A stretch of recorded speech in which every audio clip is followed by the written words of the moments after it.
Well, company earnings out today. Quite a few companies this morning we talked about. Adcorp a little bit later in the day. They are an employment firm spoken of in a nasty way by certain parties as labour brokers. They reported a 13% rise in headline earnings per share to 236 cents. Revenue for the year was up by 34% to 8.6 billion. Final dividend 80 cents per share. CEO Richard Pike is with us. Richard, good evening to you. You did say in your commentary that you mentioned three things. You say there was performance, there was a strategic element, and there was an acquisitive element. So maybe that's a good place to start. Yeah, thanks, David. I think let's talk about performance first off. We've had a great year. If you look at our organic trajectory in our blue-collar business and our white-collar business, which is really the engine room of the group, organically we grew by 29% in the blue-collar space, and we grew by 22% in the white-collar space at an EBITDA level. And I think that's very encouraging. We've worked hard, we've pushed hard, and so I'm very proud of what the team has brought home. But I think a lot of that has to do with the second element, which is the strategy. We've seen quite a lot. It sounds like you've now got a strategy that you didn't have before. Now, obviously, that's not the case. But why that emphasis now? It's a strategy we've probably built for the last 2 to 3 years. We've seen certain trends happening in this industry globally. We've seen that they would come to this particular market here, and particularly around the sophistication of the procurement of skills. You know, historically, it's been pretty slapdash, haphazard. It's been decentralized in organizations. HR takes some responsibility, line take another responsibility. And what you're finding is that the cost of employment is so big that companies have put a real emphasis on it, to the extent that they've put procurement in charge of it. Procurement departments get involved. They put out tenders. When tenders come out, they require certain things. They require competency, reputation, innovation, black economic empowerment credentials, financial stability, etc. So we've put a whole lot of emphasis on strategically how do we position ourselves for that, because there's also been the adoption of technology by procurement departments around that, using technology to make sure it's a level playing field as far as the agencies are concerned that sell into those organizations. All right, let me pause there. We'll get on to the acquisitive side in a moment, Mohammed. Yeah, I mean, something that's a burning question for me is naturally, as we stand today, we've got this very antagonistic relationship between labour, private sector, government. There was also an interesting report put out by Adcorp in terms of the decreasing influence of the trade unions in terms of union membership. Yeah. How does all of that feed through in terms of the prospects for your business?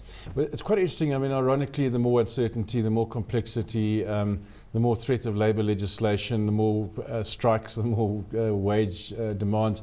That does play into our hands from the point of view that there's a preference for contract workers in preference to permanence, and also it becomes so complex for organisations they'd rather outsource it. So give it to someone like Adcorp, they can deal with all the complexity that comes with that. So that definitely plays into our hands. But it's not a healthy environment, as you mentioned, Mohammed. I think the robustness of the social dialogue in South Africa, it's not great from the point of view that you've got business, labour and government, and two of the parties are in a political alliance. So there's a compromise in terms of that social dialogue from the point of view that typically you would want government to be honest broker, but they can't be when they're a political alliance. So, you know, how we get through that impasse, and it's a little bit unfair to say Labour is in a political alliance, because it's COSATU is in a political alliance, not all the unions. But the other trend that you touched on is you're seeing quite a proliferation of small unions that are taking market share from the bigger guys, the traditional NUMs, for example. And they tend to busy themselves with working conditions, wages, the kind of things that a worker would be particularly interested in, and not playing politics and getting involved on a greater stage. So I think that's got to play itself out as well. But definitely there's a lot of tension between the unions, and how they fight for market share is by being more militant, which is not great in the workplace. Richard, you showed strong revenue growth for the period. And you're given the state of the job market, etc. What is your market share currently in that labour market? Just to throw some stats at you, there are about 3.9 million contract workers in South Africa, of whom about 900,000 would be placed by people like ourselves, labour brokers, and we have about 90 to 95,000 on assignment on any day. So we're on about 10% market share. We think that there's an opportunity to gain more of the 900,000, but also the 3 million that are disintermediated. From the point of view, as I mentioned earlier, the more complexity there is, the more people outsource that. So it's interesting, we've had really good growth, as you mentioned. It's been fantastic, and we think there are tailwinds and a lot of runway ahead of us. It's not because it's an exciting labour market or an exciting economy. It's a fact that we can position quite uniquely and take market share in that space. Look, I haven't been through the detail of your numbers, but I mean, your HEPS at 13%, but revenue growth above 30%. What was the drag on earnings? It's not a drag, there's acquisitive growth. Which we never got to get to it we quickly. haven't got to, right. We bought a business called Paracon, which was a listed company, the biggest IT contracting business, which has just come into our numbers for the full 12-month period in the first place, and we issued equity for that.